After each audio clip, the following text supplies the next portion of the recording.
In front of me here, I've got a brand new M4 Apple Mac Mini.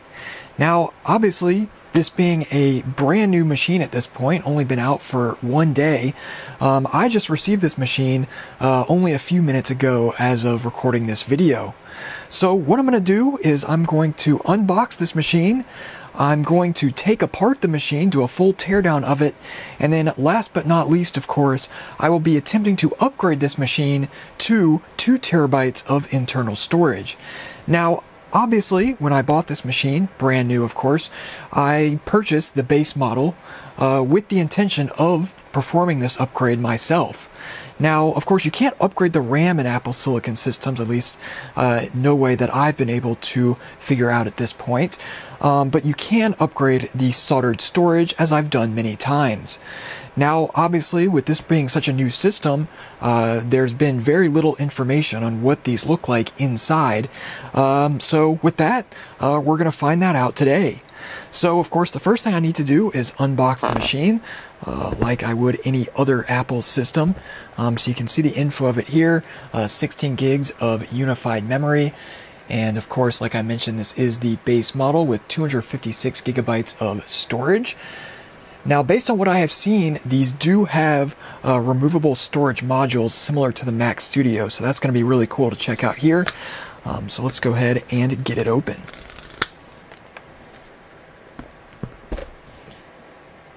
I should also add that this is the first brand new Mac I've ever purchased. Because I like this so much, I decided that the first Mac I've ever purchased brand new will be this M4 Mac Mini. And of course, we're going to upgrade it right out of the box. So, as you can see, here's the machine. It's very small, 5 by 5 inches, which is really cool. I definitely like that. So let's go ahead and get it fully unwrapped here.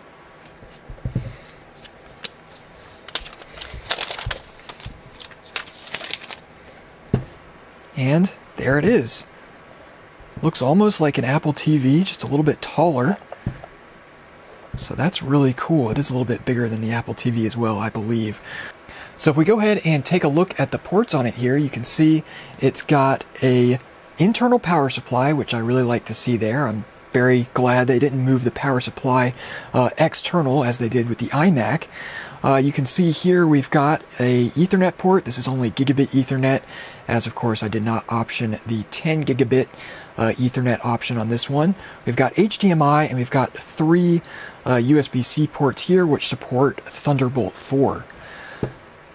Looking at the bottom of it here, we've got the power button, which has been a little bit controversial, as you might have seen. I personally don't really mind it all that much. Just because of the raised base, it really doesn't matter. You can just kind of lift it and push it like that. On the front of the machine here, we've got 2 more USB-C ports, which do not support Thunderbolt, I believe.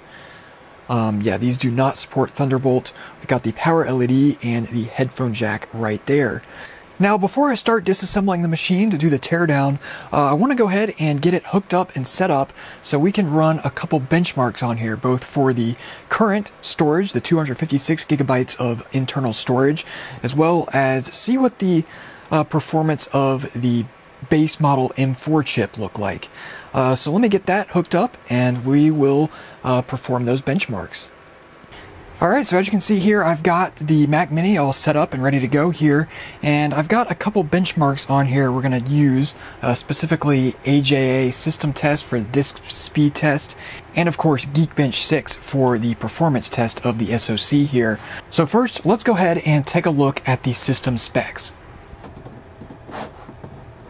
So you can see it's got the regular Apple M4 with 16 gigs of RAM, as I mentioned before. Storage-wise, you can see it's got 256 gigs of onboard storage. And if we go ahead into System Report here, we can take a look at a little bit more info, specifically under NVMe Express AP0256Z in the case of this model. You can see that the memory is 16 gigabytes of on-package LPDDR5. So let's go ahead and get out of those.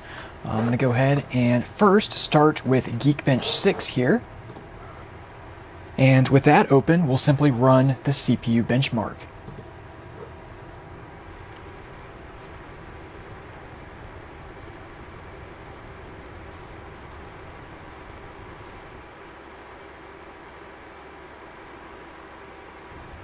Alright, so as you can see there, the Geekbench has completed successfully, and you can see that this scored a single core score of 3855 and a multi-core score of 15,051.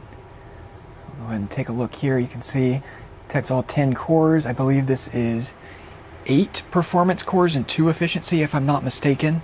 Clock speed 4.41 gigahertz, which is pretty darn good. Oh, sorry, it's 6 and 4. So 6 performance cores and 4 efficiency cores in this one. So yeah, everything looks good. There's all the granular results if you want to scroll, take a look at that. Of course, I will post a link to this Geekbench result in the video description if you want to take a look at it in closer detail. But with that out of the way, let's go ahead and run the disk speed test. So I've set the test file size to 4 gigabytes there, so let's go ahead and run the test. So not as good as I was expecting, honestly, with this machine. So we get about 1700 megabytes per second on both read and write speed. So I don't really expect that to change much after we complete the upgrade, but I figure may as well have this point of reference just to compare once the upgrade has been completed. So with that all out of the way, I'm going to go ahead and get the Mac Mini back up on the bench, and we will begin with the teardown process. Alright, so with the Mac Mini in position here, I believe the first step in disassembling one of these is to pry off this bottom plastic panel. So I'm going to do that just using a spudger here. I think that will be sufficient enough to get it off.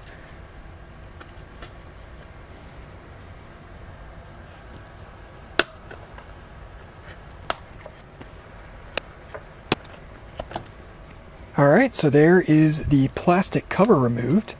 You can see it was just secured with these 4 push pins here and a little bit of adhesive. So now I believe we just have to take out these 4 screws along the sides here, and they look to be T5s. Yep, T5s with for those.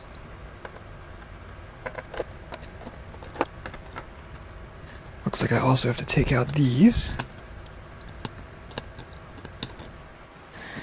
And with those screws removed, I believe the bottom cover should just come right off. And there should be a ribbon cable under here. Yes, there is. And that has to be removed by taking off this metal shield right here, which is held on by 4 more T5 screws. Or actually, you might be able to just take the fan out to get that off. Let me try that first. Those are smaller, so those look to be either a T3 or a T4. And with those removed, the fan should just come right out. Just like so, and look at that, we get our first look at the storage inside the machine. So you can see in the case of this M4 Mac Mini, it actually has removable NAND modules, just like the Mac Studio. So if you've seen my previous video about upgrading the Mac Studio, you would have seen that those actually have very similar modules to these. However, in the case of the Mac Studio, they actually have 4 NANDs per module instead of just 2 NANDs, which there's going to be a second one on the back here. So let's go ahead and take that out. That looks to be a T8.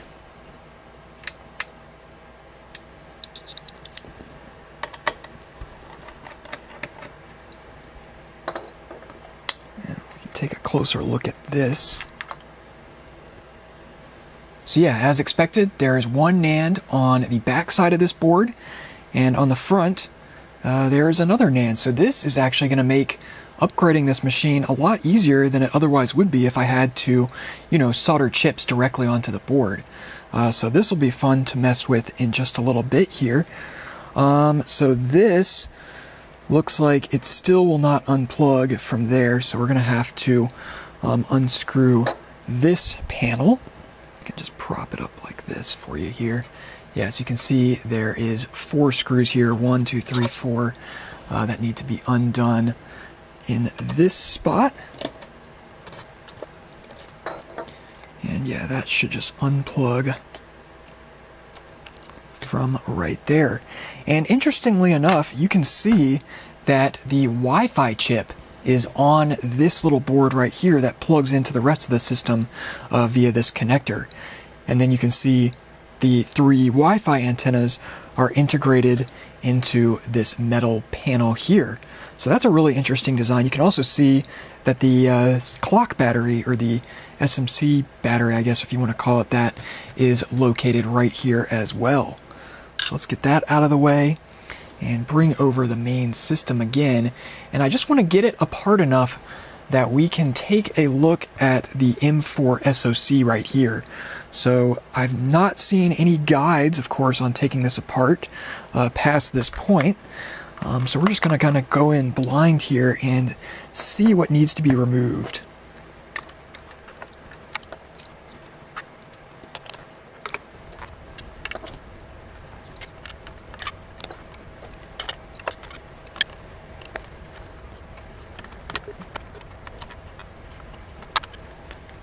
Alright, so removing the logic board was actually a little bit more confusing than I thought. I did remove the ports from the front here, as you can see, because I thought they were going to get in the way. But it looks like if you can just push it back enough, it will rotate out from the back side here.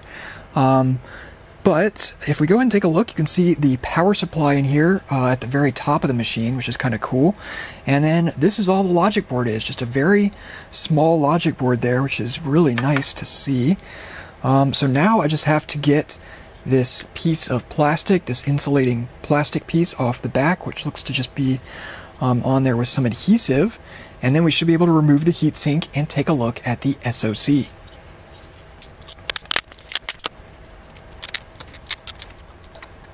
Alright, so as you can see here, the backside of the board actually had this insulating, like, copper foil tape stuff all over it, and unfortunately removing it was a bit of a destructive process.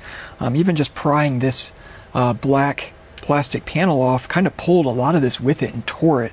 So unfortunately, I don't know if that's going to really be able to be reinstalled, but as you can see, here are the heatsink mounts right here, so we can go ahead and get those removed.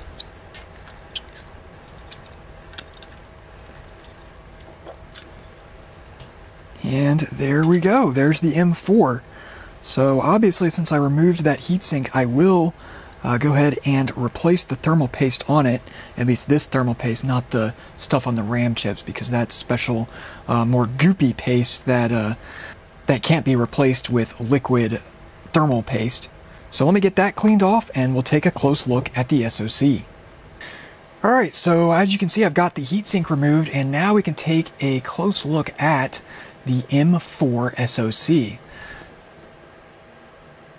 So you can see it actually does look pretty similar. Actually, I've got one right here. It does look pretty similar to an M1 SoC, but you can see that it's actually considerably bigger. So it's got a much bigger footprint. I'll just set that right on top of there. So you can see the width is about the same as the M1, but it's a little bit taller right there, as you can see. The RAM chips as well are a little bit different from the M1. They're also a little bit taller. So yeah, overall very similar to other Apple Silicon SoCs, but definitely unique in that, again, the size, and you can see the heat spreader is actually completely flat instead of having this little beveled edge around it as the M1 does. So I'm going to go ahead and get this M4 Mac Mini fully reassembled once again, and then we'll be able to start on the most exciting part, which of course is upgrading the onboard storage, or I guess technically the storage on this removable NAND module. Alright, so now with the Mac Mini fully reassembled, or at least mostly reassembled, to the point where we can test it after upgrading the storage on this module, we are now ready to do just that. So what I've got here are 2 blank 1 terabyte NAND chips that in theory should be compatible with this system. So if we go ahead and take a close look at them here, you can see that these are model number K6B2 NANDs, which you can read right there on that edge. And these are what I believe will work in the M4 Mac Mini here. Now, I know that, or at least I think that, because these have worked on later M3 systems, such as the M3 MacBook Air, as well as the iPhone 14 and 15 models, and actually even the iPhone 16. So in theory, these K6B2 NANDs should work on this machine as well. Now, if you haven't seen my previous video about upgrading the Mac Studio, I would highly recommend you watch that, because this is going to be essentially the exact same process as that. Now, in this case, of course, we don't have new modules for these, so we're going to have to, of course, upgrade the NANDs on the original module. But another thing you need to note is that the NANDs you install, such as these, must be blank. And like I mentioned, I do go over that in that other video. So if you want to see this kind of upgrade in more detail, I highly recommend you check that out. So with that, let's begin the process. So of course, the first thing we need to do in order to get this upgrade underway is remove the existing NANDs on this module. Now, this is a little bit of a tricky process, mainly because the original NANDs are underfilled, as you can see right there, with this black substance around it. And this can be a little bit difficult to remove sometimes. But I have done this quite a bit at this point, so I should be able to get it removed without any issue. So with that, I'm going to get the hot air turned on to around 280 to 300 degrees Celsius, and we'll begin the removal process. So before we begin removing anything, the first thing we need to do is get this underfill around the edge removed here. And the reason we're going to do that, especially on this top edge, is so it doesn't pick up and remove any of these components as we're removing the chip. So let's go ahead and get started with that now. So for this, I'm just using some low heat just to soften this underfill. And then we just scrape the underfill away like so.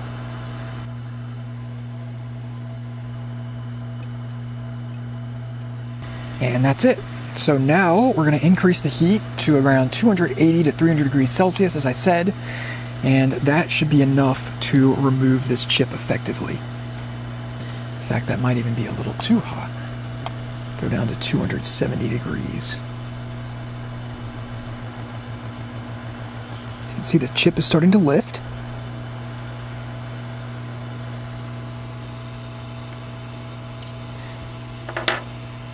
And just like that, it has been successfully removed. So now what we need to do is we need to clear off all of this residual underfill that's still left over on the board. And to do that, I'm going to switch to another tool on my underfill removal tool here. And then we're just going to use it to scrape away the underfill around these pads.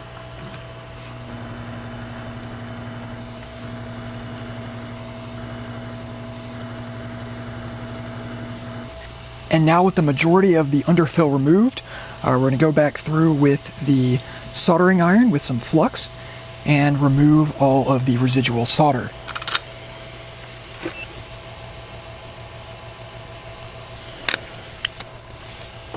And lastly, we just need to take some solder wick to remove the remaining solder. And finally, we can clean it with some rubbing alcohol and a paper towel. And that looks really good. It is now ready for a new NAND to be installed. So now, of course, I just have to repeat that process with the chip on the opposite side of the board, and then we will be ready to prepare the new NANDs to be installed.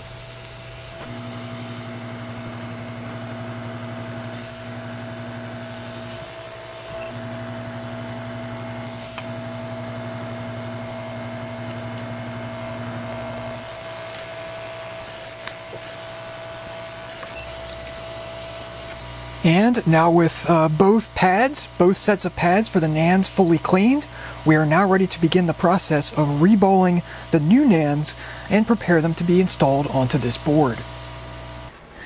Alright, so as you can see here, I've gotten my BGA reballing set up out here. So I've got the stencil right here, I've got my platform right here, which is just an optical drive, and I've got the chips we need to reball right here. So in order to do this, I'm going to reball one at a time because I've had issues with this particular stencil warping.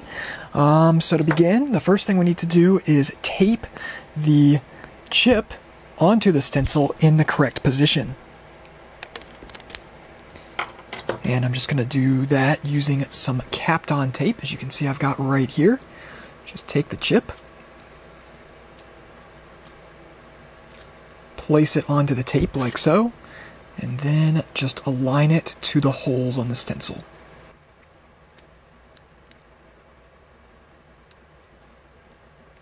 Okay, and that looks good and aligned there.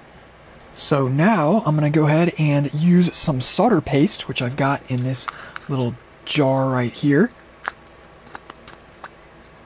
You can see the solder paste in there. It's basically just a bunch of tiny solder balls suspended in flux. So I'm going to use this tool and scoop some out. Just like that. You can see I've got a nice amount of it there on the end of the tool. And then with this tool, I'm just going to use it to push this solder paste into the holes. So I'm going to kind of hold the stencil flat here and then push the solder paste in. I like to do this a few times just to make sure all the holes have an even amount of paste in them. And that's about good right there.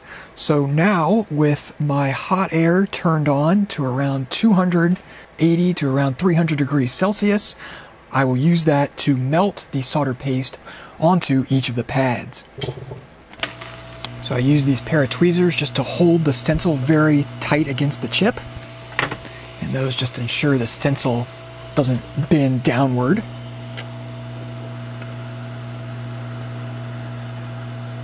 And now we can start heating.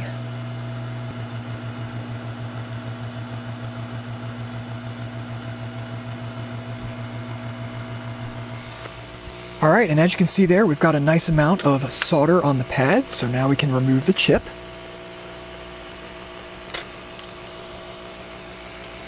And with the chip now removed, we can apply a little bit of extra flux. And then heat it to seat all the balls completely into the pads.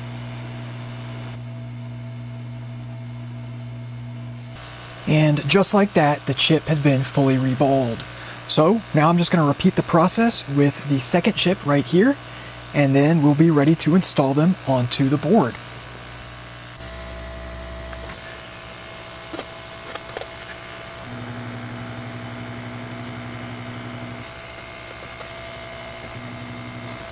And just like that, with both chips fully reballed, we are now ready to begin soldering them onto the NAND module. Alright, so we've got the board out and ready to have the chips soldered onto it. You can see I've got both of our freshly reballed chips right there. So because these are blank, of course, it doesn't matter which side we put them on, so we just need to install each one on whichever side is needed. So first thing I'm going to do is I'm going to heat the board just a little bit to get a little bit of heat into it so the flux liquefies. And with that ready, we're going to go ahead and apply some flux to it. Just a little bit is all that's needed. And then we will take one of our chips and align it to the pads. So on these, pin 1 goes towards the connector on both sides.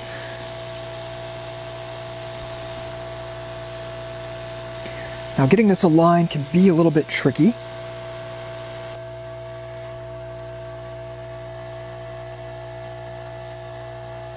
But that looks pretty good right about there. So with that in position, we just need to take the hot air and heat it to solder it onto the board.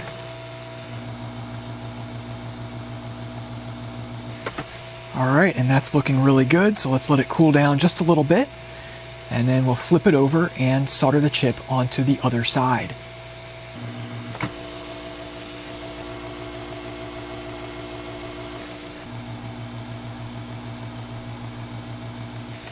And just like that, both chips have been successfully installed. So now all we need to do is wait for the board to cool down once again. We can get it installed into the Mac Mini and finally give it a test.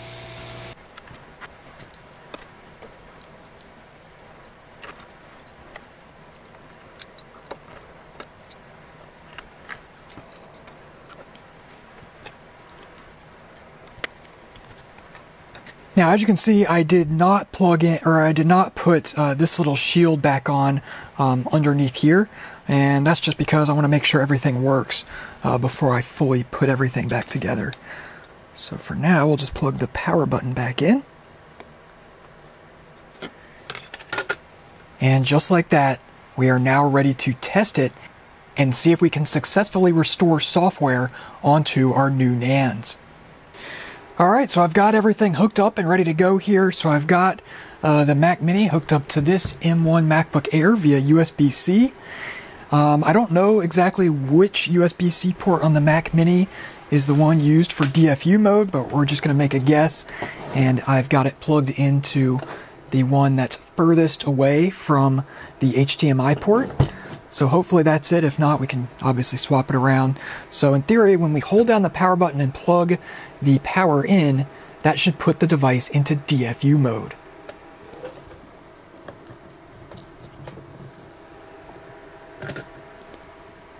Okay, and that worked. So that is the correct DFU port. You can see the LED on the front there is flashing amber. So if we go head over to the MacBook Air, all we need to do here is hold down the Option key while selecting Restore Mac. And then we just need to select the IPSW. So I believe it is this one for the M4 Mac Mini. So let's go ahead and see if it works.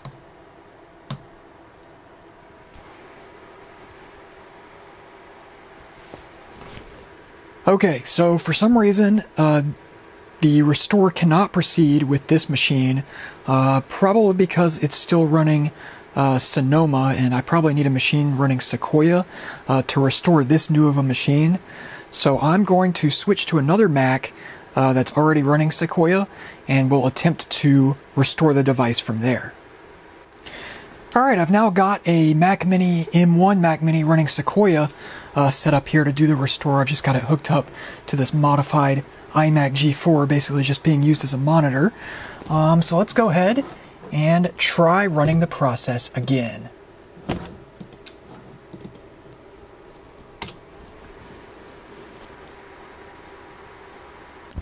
Alright, so it looks like using Sequoia worked, and in fact the DFU port is the middle port.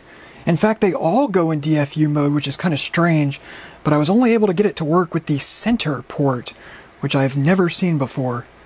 So it's definitely going right now. So we will keep an eye on the process here and see how it goes.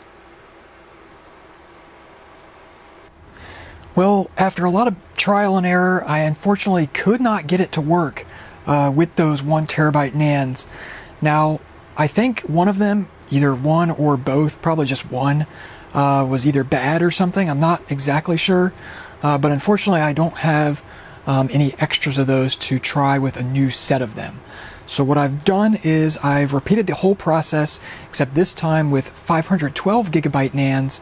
So if this works as expected, the end result should be a 1 terabyte configuration. So let's go ahead and try to restore it now and see if we have better success.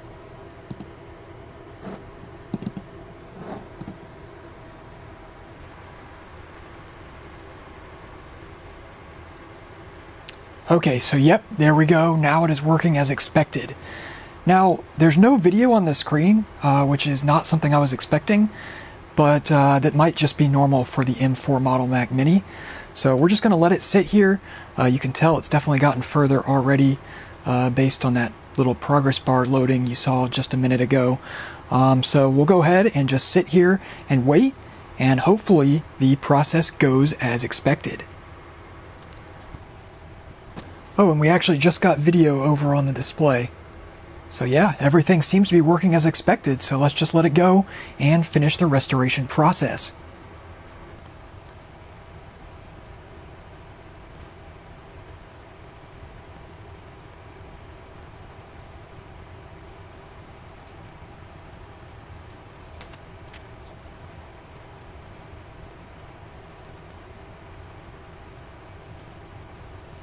Alright, and the restore has completed successfully, so that's a great sign.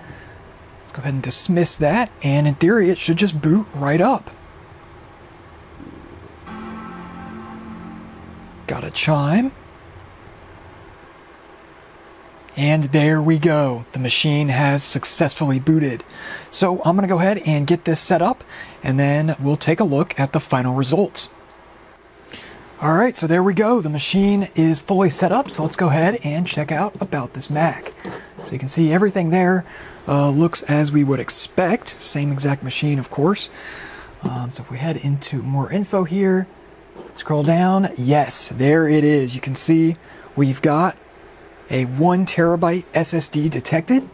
So let's go ahead into System Profiler, check it out there. And there it is, Apple SSD AP1024Z. So that is an awesome sight to see, and that means we have successfully upgraded this machine to 1 terabyte of storage. Now, it's not 2 terabytes as I had hoped, but I will certainly resolve that once I get some more chips in to try with. But for now, 1 terabyte I'll have to do, and I am decently happy with that. So let's go ahead and open up Geekbench, and we'll run that again. I do not expect these results to change at all, but you never know. Got to try it at least.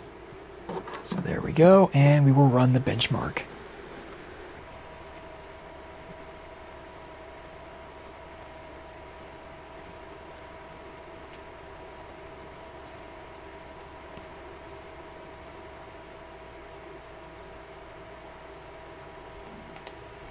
Alright, so there are the final results, and it looks to be about the same as the original. I forgot to save the original results, but multi-core score, I think it's actually slightly lower than the original score, because I remember that one was like 15,000, and this one's only 14,633.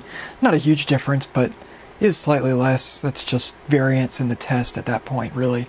But anyway, the big test is, of course, the disk speed test, which I don't really expect to make much difference either, but you never know. We got to at least try it. So we'll set that back to 4 gigs and change it to continuous, and we'll see what happens.